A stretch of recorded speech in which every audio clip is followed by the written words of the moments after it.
वकीलों के दस्तावेज से नहीं बना, यह जीवन का माध्यम है और इसकी भावना युगों युगों की भावना है।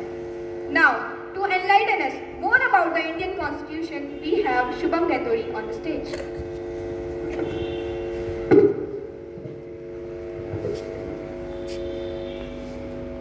हमारा संविधान हमारी गरिमा है। यही वो ताकत है जो विविधताओं वाले देश भारत को जोड़े हुए है।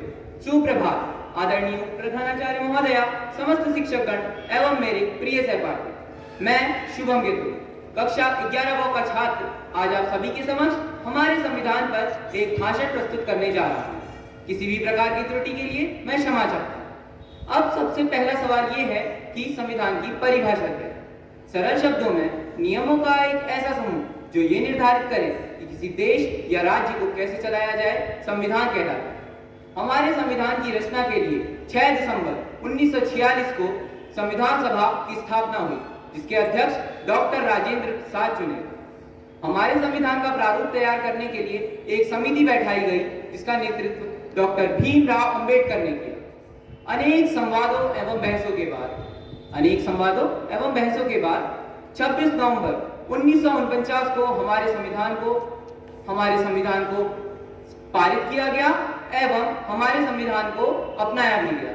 हालांकि हमारा संविधान 26 नवंबर को ही पूर्ण रूप से तैयार हो चुका था। इसको 26 जनवरी 1950 को लागू किया गया, क्योंकि इसी दिन 20 वर्ष पहले कांग्रेस ने पूर्ण स्वराज की घोषणा की। हमारे संविधान को लागू करने के बाद 26 जनवरी को हम हर वर्ष 26 जनवरी को गणतंत्र दिवस मनाते हैं, किंतु 26 नवंबर को हमारे संविधान को पारित किए जाने के उपलक्ष्य में सन 2015 में भारत सरकार ने इस दिन संविधान दिवस घोषित किया। अब सवाल यह है कि हमारे संविधान का उद्देश्य क्या है। इसका जवाब हमें देती है हमारे संविधान की उद्देशिका, जो कुछ इस प्रकार। हम भारत को एक संपूर्ण प्रभुत्व संपन्न, समाजवादी, पंथ निरपेक्ष, लोकतांत्रिक गणराज्य बनाने के लिए तथा इसके समस्त नागरिकों को सामाजिक, आर्थिक और राजनीतिक न्याय, विचार, अभिव्यक्ति, विश्वास, धर्म और उपासना की स्वतंत्रता, प्रतिष्ठा और अवसर की समता प्राप्त कराने के लिए तथा उन सब में व्यक्ति की गरिमा और राष्ट्र की एकता और अखंडता सुनिश्चित करने वाली बंधुता बढ़ाने के लिए दृढ़ संकल्प होकर अपनी इस संविधान सभा में आज तारीख 26 नवंबर 1949 ईस्वी को एतद द्वारा इस संविधान को अंगीकृत, अधिनियमित और आत्मार्पित करते हैं।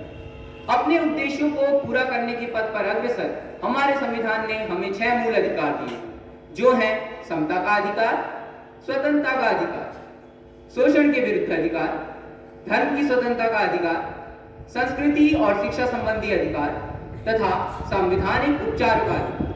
इसके अलावा हमारे संविधान में हमारे 11 मूल कर्तव्य भी बताए गए हैं, जिनका एक अच्छे नागरिक होने के नाते हम सभी को पालन करना चाहिए। अंत में मैं बाबा साहेब अम्बेडकर जी की बात दोहराना चाहूंगा कि कोई संविधान चाहे जितना अच्छा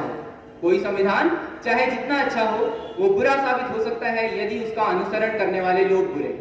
इसके विपरीत कोई संविधान चाहे जितना बुरा हो, वो अच्छा साबित होगा यदि उसका पालन करने वाले लोग अच्छे हो। धन्यवाद। जय हिंद।